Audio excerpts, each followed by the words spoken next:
Salut à tous, j'espère que vous allez tous bien. Aujourd'hui, on va parler d'un sujet important en mode, l'ennemi juré de la mode, la vulgarité. Parce que oui, on peut aimer les vêtements sexy, originaux ou même audacieux sans jamais paraître vulgaire. Il suffit de suivre certains codes. On découvre ça ensemble. D'abord, petit disclaimer, ce qui est vulgaire pour l'un ne l'est pas forcément pour l'autre. Mais là, on va seulement parler de ce moment où une tenue attire plus l'attention de façon négative que par son propre style. Ce n'est pas une question de montrer son corps ou pas, hein. C'est une question de dosage, d'attitude et d'équilibre. Alors c'est la règle d'or. Si tu montres le haut, tu couvres le bas et inversement. Si tu mets un décolleté plongeant, tu optes pour un pantalon fluide ou une jupe longue. Mini-jupe ou mini-short, tu l'associes à un top sobre, pas trop moulant, pas trop décolleté. Le tissu joue un rôle énorme. Le cuir, le latex, les transparences, ce sont des matières fortes. Si tu mixes tout en même temps, le look peut devenir too much.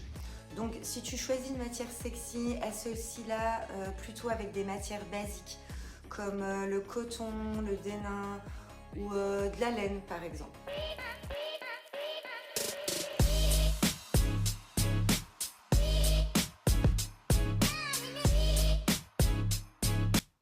Et ensuite on fait attention aux vêtements trop serrés et mal taillés.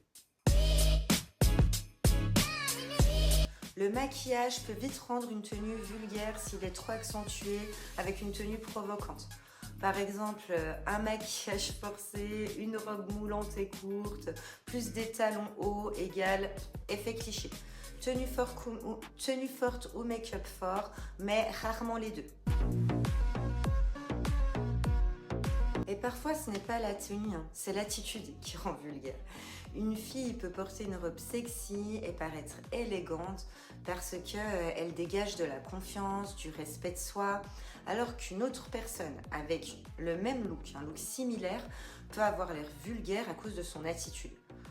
Je sais pas, dans les exemples d'attitudes négatives, on a la personne qui va parler très fort ou qui en soirée va peut-être boire un peu trop et ne sait plus se tenir. C'est vrai qu'avec une petite robe, des talons hauts, pour le peu qu'on soit un peu sexy, si tu as un verre dans le nez, le côté classe, il peut vite se transformer en vulgaire. Donc on fait attention à ça aussi, vraiment le comportement. Dites-moi ce que vous en pensez en commentaire. On connaît tous quelqu'un qui fait ça. Alors mes conseils pratiques, évitez le trop moulant de la tête aux pieds. Misez sur les contrastes sexy plus casual, chic plus loose, glamour plus minimal. Évitez la transparence non maîtrisée. Une pièce transparente peut être magnifique, mais il faut qu'elle soit bien pensée. Adaptez sa tenue au contexte. Une tenue sexy pour une sortie peut être super, mais pas forcément adaptée pour aller au travail ou à l'école par exemple. Donc savoir s'adapter, c'est la base du bon goût.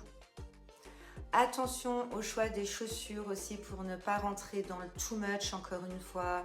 Décolleté moulant, on évite les talons hauts si on a décolleté, plus une robe moulante, plus des gros bijoux. Il suffit qu'on rajoute un make-up un peu forcé et alors là, non, surtout ne faites pas ça. Voilà, on arrive à la fin de la vidéo. La vulgarité vestimentaire, ce n'est pas une question de longueur de jupe ou de décolleté. C'est une question d'équilibre, d'attitude et surtout de respect de soi. On peut être sexy sans être vulgaire, on peut être élégante sans être fermée. La clé, c'est de connaître les codes. Donc pour mieux les casser avec classe, regarde mes vidéos. Non, mais la prochaine fois que tu t'habilles, demande-toi, est-ce que je veux attirer les regards ou capter le respect? Tu mérites les deux, mais avec le bon message. Si cette vidéo t'a plu, n'oublie pas de liker, de t'abonner, de la partager autour de toi. Et souviens-toi, la mode c'est un langage. À toi de décider ce que tu veux dire.